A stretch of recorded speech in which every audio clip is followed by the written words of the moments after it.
내가 죽으면 이놈들이 내 무덤에 침이나 안 뱉을지 모르겠습니다. 10손가락 깨물어 안 아픈 손가락 없다지만 내 배 아파 낳은 놈은 내 가슴에 대못을 받고 가슴으로 품은 놈은 내 시린 발등을 덮어주더군요.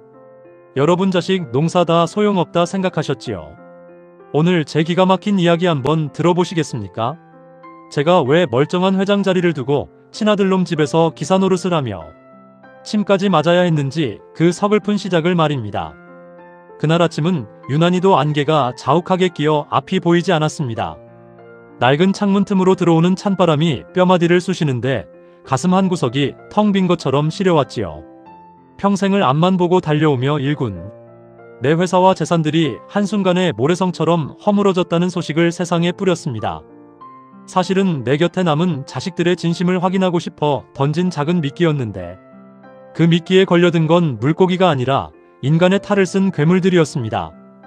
파산 소식이 전해지자마자 가장 먼저 달려온 건 내 핏줄인 친아들 준호였습니다. 위로 한마디 건넬 줄 알았던 아들놈은 현관문에 들어서자마자 내 눈도 마주치지 않고 서재로 직행하더군요. 거칠게 서랍을 뒤지며 인감도장과 집 문서를 찾는 그 뒷모습을 보며 저는 숨이 턱 막히는 기분이 들었습니다. 집안 가득 먼지가 풀풀 날리는데 아들놈의 구두 소리만 요란하게 거실을 울려댔지요. 아버지는 이제 끝났으니 남은 거라도 챙겨야 자식 돌이 아니냐며 소리를 지르는데 그 목소리가 날카로운 칼날처럼 제 가슴 등을 베고 지나갔습니다. 저는 아무 말 없이 낡은 소파에 앉아 텅 빈 벽만 바라보았지요. 방 안에는 퀴퀴한 종이 냄새와 아들의 독한 향수 냄새가 뒤섞여 묘한 불쾌감을 주었습니다. 내가 틀린 걸까 아니면 세상이 변한 걸까 하는 질문이 머릿속을 맴돌았지만 대답해줄 사람은 아무도 없었습니다. 그냥 그렇게 시간이 흘렀네요. 사흘 뒤 아들놈은 제게 기가 막힌 제안을 하나 던졌습니다. 아버지가 보증 서다 망했으니 이제 밥값은 직접 해야 하지 않겠냐며 자기 집 운전기사 자리가 비었으니 들어오라고 하더군요. 남들 보기 창피하니 마스크 꼭 쓰고 아는 척도 하지 말라는 그 말에 저는 잠시 침묵이 흘렀습니다. 가슴이 먹먹해졌지만 저는 고개를 끄덕였습니다. 아들의 밑바닥이 어디까지인지 내 눈으로 직접 보고 싶었거든요. 반면 가슴으로 낳은 입양아들 민수는 달랐습니다.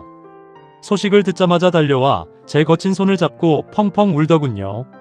민수의 손에서는 늘 성실하게 일해온 땀냄새와 따뜻한 온기가 느껴졌습니다. 아버지는 아무 걱정 마시라고 제가 막노동을 해서라도 모실 테니 제발 기운 차리시라고 매달리는 그 아이를 보며 제 눈가에도 뜨거운 기운이 서렸습니다. 민수의 눈망울에 비친 제 모습은 초라한 노인이 아니라 여전히 존경받는 아버지였습니다. 준호의 집으로 짐을 옮기던 날 하늘은 무겁게 가라앉아 금방이라도 비가 쏟아질 것 같았습니다. 아들놈은 화려한 대리석 바닥이 더러워진다며 제 낡은 가방을 현관 밖으로 밀어냈지요. 집안에서는 은은한 커피 향이 풍겼지만 저에게는 그 냄새가 사람 피냄새보다 더 비릿하게 느껴졌습니다. 가슴 한구석이 아릿해지며 쓴웃음이 났지만 저는 묵묵히 기사 제복을 받아들었습니다. 검은색 기사 모자를 깊게 눌렀으니 제 얼굴이 백미러 속으로 반쯤 가려졌습니다. 이제 저는 회장이 아니라 누군가의 뒤를 지키는 그림자가 된 것이지요. 차 안의 가죽 냄새는 차갑고 딱딱했으며 엔진 소리는 마치 제 속을 긁어대는 비명처럼 들렸습니다. 내가 정말 이 연극을 끝까지 할 수 있을까 하는 의문이 들었지만 이미 주사위는 던져졌습니다. 그래도 마음이 흔들리네요. 첫 운행을 나가는 길 아들 준호는 뒷좌석에 앉아 거만하게 다리를 꼬았습니다. 거울 너머로 보이는 아들의 눈빛에는 오직 탐욕과 거만함만이 가득 차 있었지요. 아버지가 운전하는 차를 타면서도 미안함 기색 하나 없이 전화로 돈 얘기만 늘어놓는 그놈을 보며 저는 핸들을 꽉 쥐었습니다. 손마디가 하얗게 질릴 정도로 힘을 주었지만 입 밖으로는 침묵만을 내뱉었지요. 창밖으로 스쳐 지나가는 풍경들이 마치 남의 일처럼 멀게만 느껴졌습니다. 화려한 네온사인과 바쁘게 움직이는 사람들의 모습이 안개 속에 갇힌 것처럼 흐릿했지요. 아들의 차가운 목소리가 차 안을 가득 메울 때마다 제 심장은 조금씩 얼어붙는 것 같았습니다. 그날 냄비는 아직도 끓고 있는 것 같아요. 그 향이 아직도 마음에 남네요. 그날이 그렇게 끝날 줄은 몰랐어요. 내 자식이 내 등을 타고 올라타 괴물이 되어가는 과정을 백미러로 지켜보는 건 지옥보다 더 잔인한 형벌이었지요. 세상에서 가장 가까웠던 핏줄이 가장 낯선 타인으로 변하는 데에는 그리 오랜 시간이 걸리지 않았습니다. 아들놈의 차가운 목소리가 차 안을 가득 메울 때마다 제 심장은 갈갈이 찢겨나갔지요. 운전대를 잡은 제 손등 위로 굵은 정맥이 솟아올랐습니다. 낡은 장갑 사이로 배어나오는 땀이 핸들을 미끄럽게 적셨지만 저는 미동도 하지 않았지요. 뒷좌석에 앉은 아들 준호는 제가 아버지라는 사실을 완전히 지워버린 듯 했습니다. 친구들과 통화하며 내뱉는 상스러운 욕설과 돈 자랑이 차 안의 공기를 비릿하게 오염시켰습니다. 가슴이 먹먹해졌지요. 준호는 차 안에서 거침없이 담배를 피워대며 연기를 제 뒤통수로 뿜어댔습니다. 매캐한 담배 연기에 기침이 터져나오려 했지만 저는 입술을 깨물며 참아냈지요. 아버지가 폐가 좋지 않다는 걸 누구보다 잘 아는 놈이 일부러 그러는 것 같아 서글픔이 밀려왔습니다. 차 안에는 독한 담배 냄새와 비싼 가죽 시트 냄새가 뒤섞여 숨을 쉬기가 힘들었지요. 다음날 아침 준호는 골프 모임이 있다며 새벽부터 저를 깨웠습니다. 안개가 채 가시지 않은 주차장에서 제 낡은 잠바를 보더니 인상을 찌푸리더군요. 기사면 기사답게 깔끔하게 입으라며 백화점 쇼핑백에서 던져준 건 싸구려 폴리에스테르 유니폼이었습니다. 제 몸에 맞지도 않는 옷을 걸치고 거울 앞에 서니 비참함이 파도처럼 밀려왔지요. 그래도 마음이 흔들리네요. 골프장에 도착하자 준호의 친구들이 하나둘 모여들었습니다. 다들 내로라 하는 집안 자식들이라는데 입에서 나오는 말들은 시정잡배만도 못했지요. 준호는 저를 가리키며 낄낄거렸습니다. 우리 집 새로 온 기사인데 예전에 건설사 회장하던 영감이라며 망해서 길거리에 나앉은 거 불쌍해서 걷어줬다고 떠벌리더군요. 잠시 침묵이 흘렀습니다. 친구들이 저를 위아래로 훑어보며 비웃음을 날릴 때 저는 고개를 숙였습니다. 모자챙 아래로 보이는 그들의 번쩍이는 구두가 제 자존심을 짓밟는 것 같았지요. 준호는 한술 더 떠서 제 어깨를 툭툭 치며 커피 심부름을 시켰습니다. 설탕은 빼고 프림은 듬뿍 넣으라며 제 얼굴 앞에 1,000원짜리 몇 장을 흔들어대는데 피눈물이 쏟아질 것 같았지요. 내가 틀린 걸까 아니면 이놈을 이렇게 키운 내 잘못일까 하는 생각이 머릿속을 떠나지 않았습니다. 뙤약볕 아래서 커피 트레이를 들고 걸어가는데 다리가 후들거려 주저앉고 싶었지요. 잔디 위로 흐르는 스프링클러 소리가 마치 제 비웃음처럼 들렸습니다. 아니야, 난 내 방식대로 최선을 다해 키웠어라고 스스로 위로해보지만 가슴속 응어리는 풀리지 않았지요. 점심 무렵 갑자기 소나기가 쏟아지기 시작했습니다. 준호는 라운딩을 마치고 나오며 비에 젖은 골프백을 제 어깨에 짊어지게 했지요. 무거운 가방 무게에 무릎이 꺾일 뻔했지만 저는 이를 악물고 차까지 걸어갔습니다. 빗줄기가 제 안경을 가리고 옷을 적셔 몸이 떨려왔지만 아들놈은 자기 옷 버린다며 빨리 차 문이나 열라고 소리를 질렀지요. 차 뒷좌석에 앉은 준호는 흙탕물이 묻은 자기 구두를 제 어깨에 슥슥 문질러 닦았습니다. 영감님 기사면 기사답게 차 청소도 좀 잘하고 주인님 신발 관리도 좀 하라며 낄낄거리는 그 웃음소리가 천둥소리보다 더 크게 제 귓전을 때렸습니다. 저는 백미러로 아들의 얼굴을 빤히 쳐다보았지요. 탐욕으로 번들거리는 그 눈빛에는 예전에 순수했던 아들의 모습은 눈 씻고 찾아봐도 없었습니다. 집으로 돌아오는 길 차 안은 지독한 침묵만이 감돌았습니다. 와이퍼가 유리창을 닦는 소리만 규칙적으로 들려왔지요.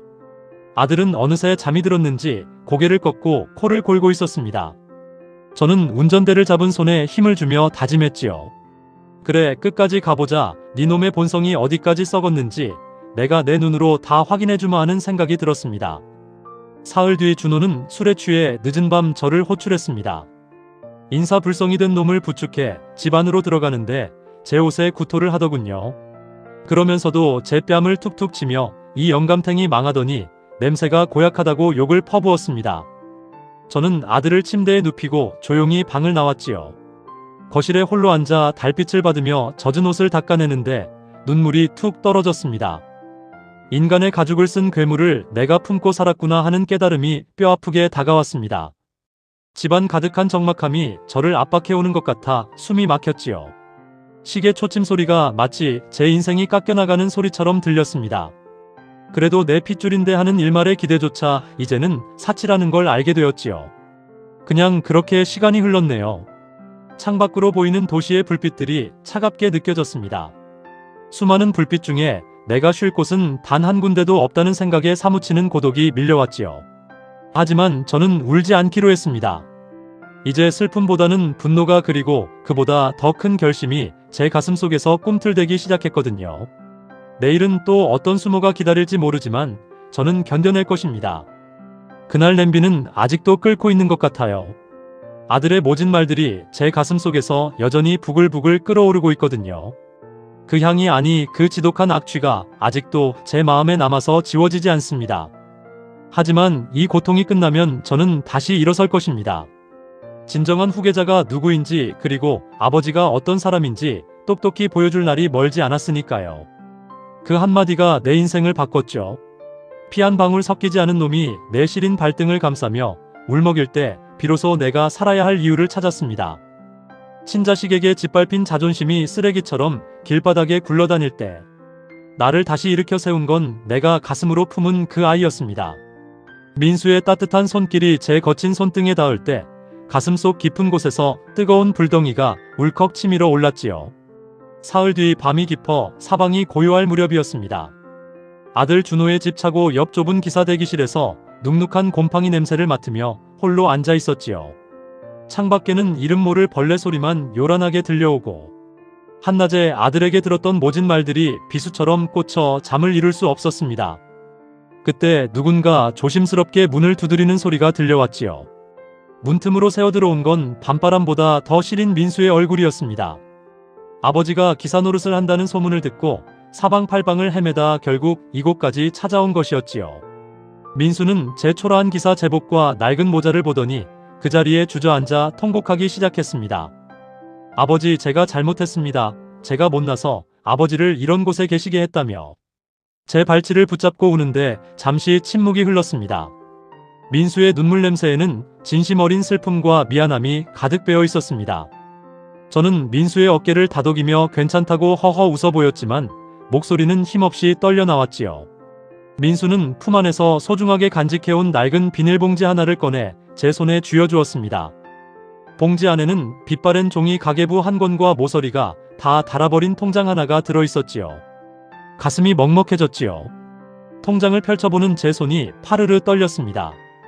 그 안에는 고등학생 때부터 제가 줬던 용돈과 명절, 세뱃돈, 그리고 민수가 아르바이트하며 모은 쌈짓돈이 10,000원, 20,000원씩 차곡차곡 찍혀 있었지요. 수십 년의 세월 동안 단 한 번도 출금한 적 없는 그 돈이 어느새 3,000만 원이라는 큰 금액이 되어 있었습니다. 민수는 고개를 숙인 채 낮은 목소리로 말했지요. 아버지, 제가 아버님 명의로 조금씩 모아온 겁니다.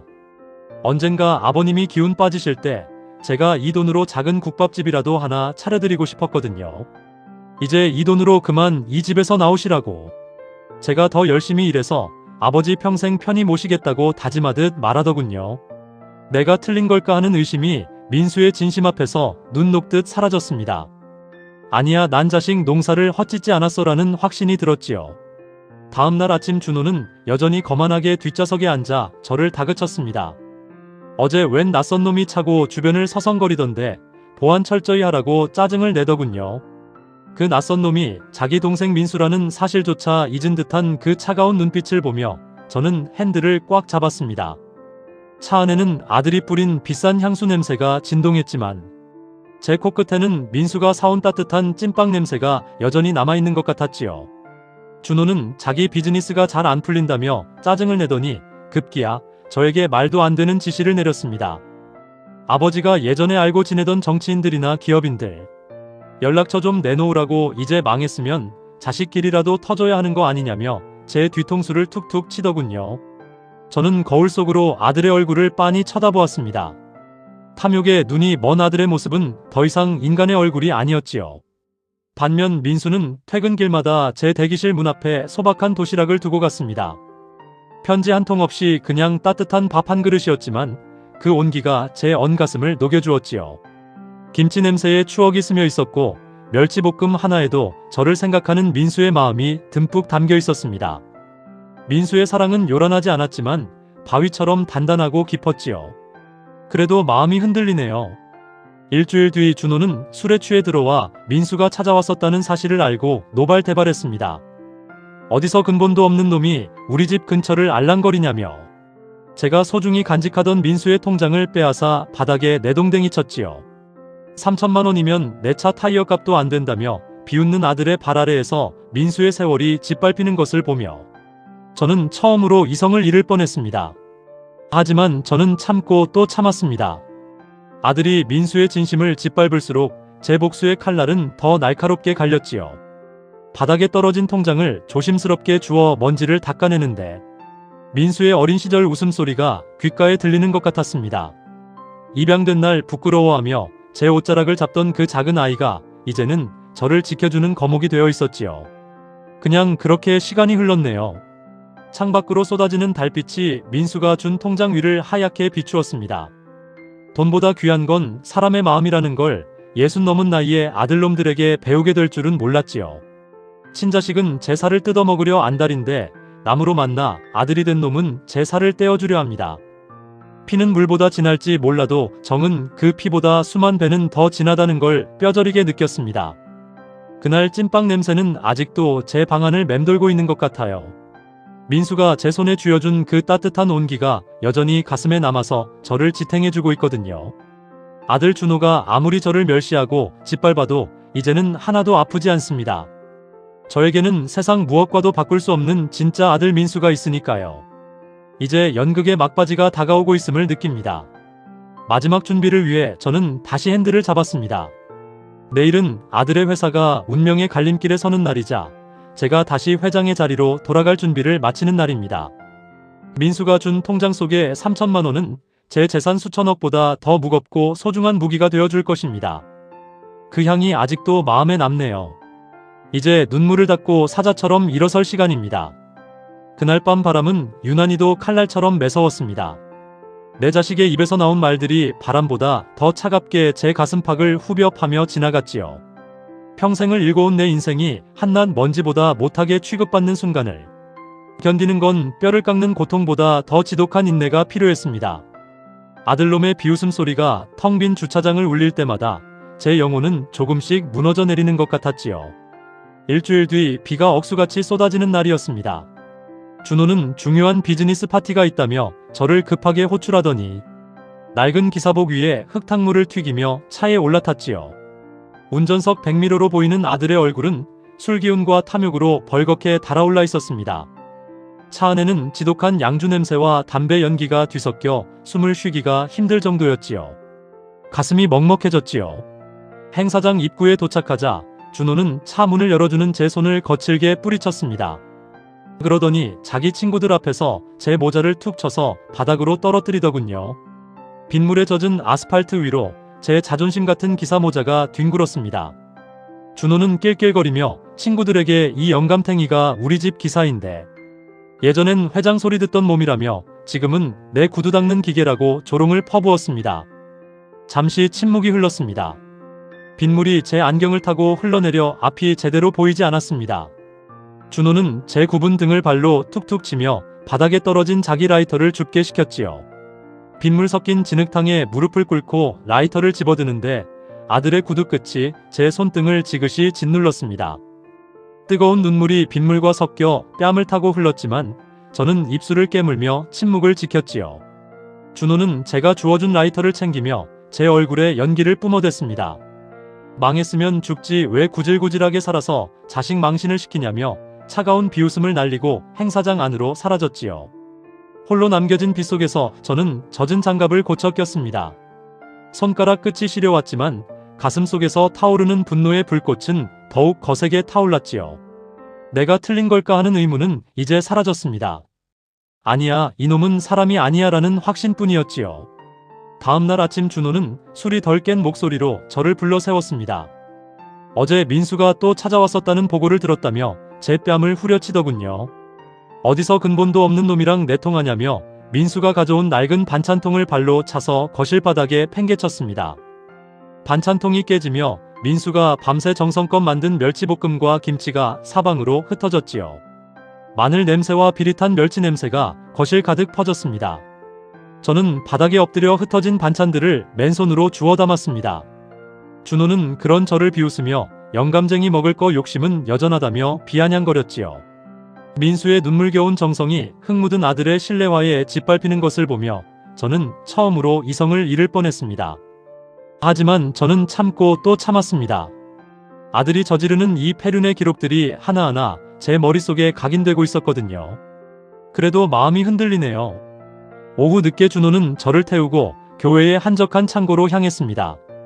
그곳에서 제가 평생을 바쳐 일군 회사의 기밀 서류들을 어둠의 경로로 팔아넘기려는 음모를 꾸미고 있었지요.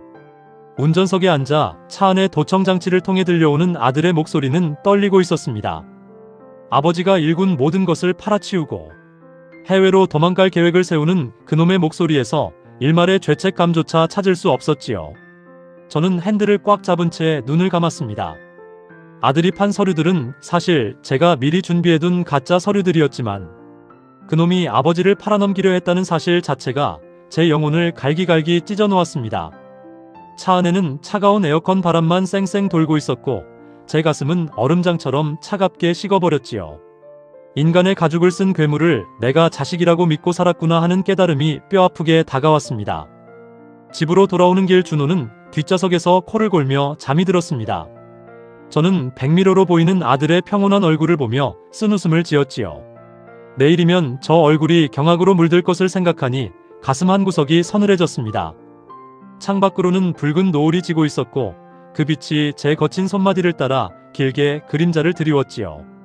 그냥 그렇게 시간이 흘렀네요. 밤이 깊어 민수에게 전화를 걸었습니다. 민수는 수화기 너머로 제 안부를 물으며 오늘도 고생 많으셨다고 목이 메어 말했지요. 저는 민수에게 고맙다 사랑한다라는 말을 남기고 전화를 끊었습니다. 민수의 따뜻한 목소리가 제 시린 가슴을 조금이나마 달래주었지요. 이제 연극의 막을 내릴 무대가 완벽하게 준비되었습니다. 아들에게 줄 마지막 선물은 용서가 아니라 진실의 칼날이 될 것입니다. 그날 빗소리는 아직도 제 귓가를 때리고 있는 것 같아요.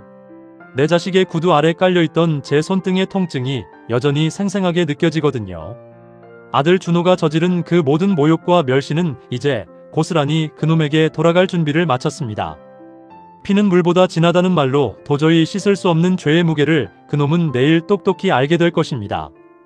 마지막 기사복을 벗어 정리하며 저는 거울 속에 저를 보았습니다. 굽은 등과 깊게 팬 주름 사이로 단단한 결의가 비쳤지요. 내일 아침 해가 뜨면 저는 다시 강 회장으로 돌아갈 것입니다. 나를 버린 아들에게는 가장 가혹한 형벌을 나를 지킨 아들에게는 가장 찬란한 영광을 줄 시간이 왔습니다. 그 향이 아니 그 지독한 배신의 냄새가 아직도 마음에 남네요. 이제 심판의 시간이 시작됩니다. 그 한마디가 내 인생을 바꿨죠. 회장님 오셨습니까가 하는 그 우렁찬 외침이 텅 빈 행사장을 가득 메울 때 비로소 제 굽은 등이 꼿꼿하게 펴지는 것을 느꼈습니다. 낡은 기사 모자 아래 숨겨왔던 제 눈빛이 사자처럼 형형하게 빛나기 시작했고 나를 멸시하던 아들놈의 얼굴은 핏기 하나 없이 하얗게 질려버렸지요. 그 찰나의 침묵 속에서 저는 비로소 승리자의 고독한 미소를 지을 수 있었습니다. 그날 아침은 그룹 창립 기념일이자 새로운 후계자를 발표하는 운명의 날이었습니다. 아들 준호는 자기가 회장 자리에 앉을 줄 알고 가장 비싼 정장을 입고 거울 앞에서 거드름을 피우더군요. 운전석에 앉은 저를 향해 영감탱이 오늘이 내 인생 최고의 날이니까 운전 똑바로 하라며 제 뒤통수를 툭 치는데 저는 입가에 번지는 웃음을 참느라 혼이 났습니다. 가슴이 먹먹해졌지요. 행사장 입구에 도착하자 준호는 수많은 취재진 앞에서 보란듯이 제 어깨를 짓누르며 차에서 내렸습니다. 기사면 기사답게 구석에 처박혀 있다가 끝나면 대기나 하라는 아들의 말에 저는 묵묵히 고개를 숙였지요. 화려한 레드카펫 위로 아들의 구두 소리가 당당하게 울려 퍼질 때 저는 조용히 VIP 전용 대기실로 발걸음을 옮겼습니다. 잠시 침묵이 흘렀습니다. 대기실 안에는 미리 준비된 최고급 맞춤 정장과 닦아놓은 구두가 저를 기다리고 있었습니다. 땀냄새 찌든 기사복을 벗어 던지고 비단 같은 셔츠를 입는데 지난 몇 달간의 수모가 주마등처럼 스쳐 지나갔지요. 거울 속에는 낡은 기사가 아니라 수천억 자산을 거느린 거물 강 회장이 서 있었습니다. 빗물에 젖고 진흙탕에 굴렀던 제 손마디가 비로소 금색 시계와 어우러져 빛을 발하더군요. 행사장 안에서는 준호가 단상에 올라 이미 회장이 된 양 거만하게 연설을 시작하고 있었습니다. 아버지가 파산해서 자기가 회사를 겨우 살려냈다는 거짓말을 늘어놓는데 문 밖에서 듣고 있던 제 피가 거꾸로 솟구쳤지요. 그때 육중한 문이 열리며 제가 천천히 걸어 들어갔습니다. 수천 명의 임직원이 일제히 자리에서 일어나 허리를 90도로 꺾으며 인사하는데 장내가 찬물을 끼얹은 듯 고요해졌습니다. 준호는 단상 위에서 얼어붙은 채 입을 벌리고 저를 쳐다보았습니다.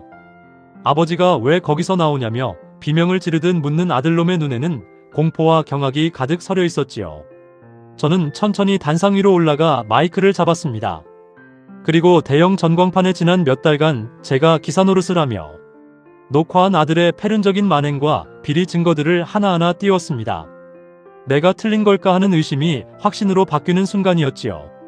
전광판 가득 아들이 제 얼굴에 연기를 내뿜고 제 손등을 구두로 짓밟던 영상이 흐르자 객석에서는 경악 섞인 탄식이 터져나왔습니다. 준호는 제 바짓가랑이를 붙잡고 아버지 잘못했다고 연극인 줄 몰랐다며 울부짖었지만 저는 냉정하게 그 손을 뿌리쳤습니다. 내 인생에 자식은 너 하나뿐이라 믿었던 그 세월이 아까워 눈물이 날 뻔했지만 저는 이를 악물고 버텼지요. 그래도 마음이 흔들리네요. 그때 행사장 뒤편에서 누군가 달려왔습니다. 바로 입양아들 민수였습니다. 민수는 제가 다시 회장으로 돌아온 모습에 기뻐하기는커녕 제 앞에 무릎을 꿇고 통곡했지요. 아버지 그동안 얼마나 힘드셨냐며 그 모진 수모를 어떻게 혼자 다 견디셨냐고 제 거친 손등을 어루만지며 우는데 제 가슴속 얼음덩어리가 한순간에 녹아내리는 기분이었습니다. 민수의 눈물에는 돈이나 권력에 대한 욕심이 전혀 없었지요. 저는 민수를 일으켜 세워 단상 중앙으로 데려갔습니다. 그리고 수많은 카메라 앞에서 선언했지요. 오늘 이 자리에서 내 모든 경영권과 유산을 친아들 강준호가 아닌 강민수에게 상속한다고요. 준호는 미친 듯이 소리를 지르며 달려들었지만 보안 요원들에게 끌려나갔습니다. 아들이 버린 제 인생을 민수가 주워주었으니 이제 제가 민수의 인생을 꽃피워줄 차례였습니다. 그냥 그렇게 시간이 흘렀네요. 창밖으로 보이는 도시의 풍경이 이제야 제 것처럼 보이기 시작했습니다.